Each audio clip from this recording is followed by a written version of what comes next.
Nina had a vocabulary notebook thicker than a dictionary.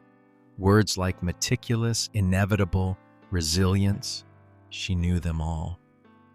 But when it came to speaking, blank mind, dry throat, nothing came out. Her classmates admired her writing. Even native speakers said, "Your essays are impressive." But in conversations, she froze. It didn't make sense. She had all the tools, yet couldn't build a sentence fast enough. She began to doubt herself. Maybe I'm not meant to speak English. Maybe I'm only good on paper. But one day, during a group discussion, her teacher said something that hit her like a thunderbolt. Knowing words is not the same as owning them. That sentence echoed in her head for days. Was it possible she didn't own her words? That night, Nina flipped through her notebook. She realized she had memorized words like facts, not like tools. She could define curiosity, but never used it in a real sentence. She knew what gratitude meant, but had never said, "I'm grateful," out loud. She had a rich vocabulary, in theory, so she made a decision. For 1 week, she would speak one of her fancy words out loud every day, in real life. Day 1, she looked at her cat and said, "You're my source of serenity." It felt ridiculous, but fun. Day 2, she texted a friend, "I appreciate your authenticity." Weird? Maybe, but real. And for the first time, her words stopped living in the notebook and started living in her mouth. By day 4, Nina was hooked. She started recording voice memos using her vocab words, not just reading definitions, but forming her own sentences. She even started narrating her day out loud. "This commute is chaotic. My lunch was underwhelming. I'm feeling optimistic." These weren't textbook exercises. They were real. Each spoken word felt like unlocking a tiny door in her fluency. Her pronunciation improved. Her pauses shrank. Her mind didn't panic during conversations anymore. It reached for words it had actually used. She realized speaking wasn't about how many words you knew. It was about how often your tongue had touched them.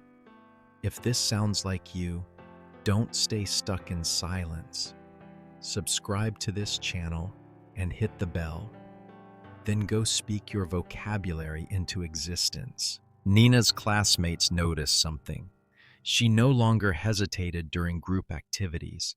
She jumped into conversation, using words that sounded both natural and powerful. Someone asked, "How do you speak like that?" She smiled and said, "I talk to myself a lot." They laughed, but she was serious. Speaking wasn't just practice, it was a lifestyle. Nina created a habit, 5 words per week. She'd pick them every Sunday, then make them part of her daily life. No excuses. Sometimes it meant talking to herself while cooking. Sometimes whispering while walking. Sometimes voicing her thoughts in front of a mirror. Each moment of speech chipped away at the gap between knowing and using. And slowly her vocabulary stopped being decoration and became her voice. After 3 months, Nina was invited to join a student podcast. She hesitated, then said yes. During the recording, she spoke freely. Her words flowed, not perfectly, but clearly. Her vocabulary showed up, not to impress, but to express. Listeners commented, "You sound fluent." One said, "I wish I could use words like you." Nina smiled, because she had once wished the same. She started a mini challenge for her followers.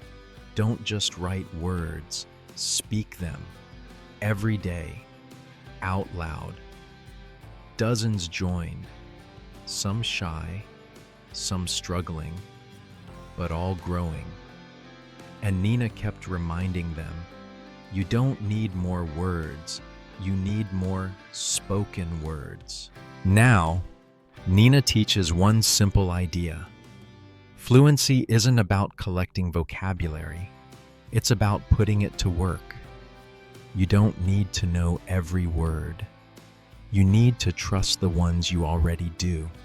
Today, she still adds new words to her list, but she doesn't just write them. She walks with them, speaks them, owns them. So here's my question to you.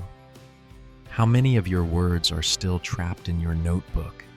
And when will you finally let them speak?